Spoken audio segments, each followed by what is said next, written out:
In this video, you'll learn how to remove DuckDuckGo search from Google Chrome. If you find this video helpful, please consider leaving a like and subscribing to the channel.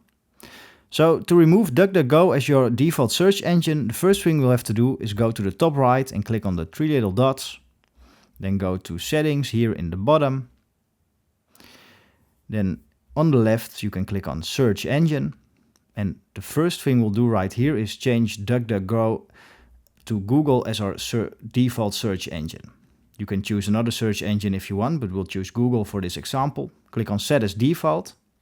And what you can actually do right now is remove DuckDuckGo completely from Google Chrome. What we'll have to do is click on manage search engines and site search.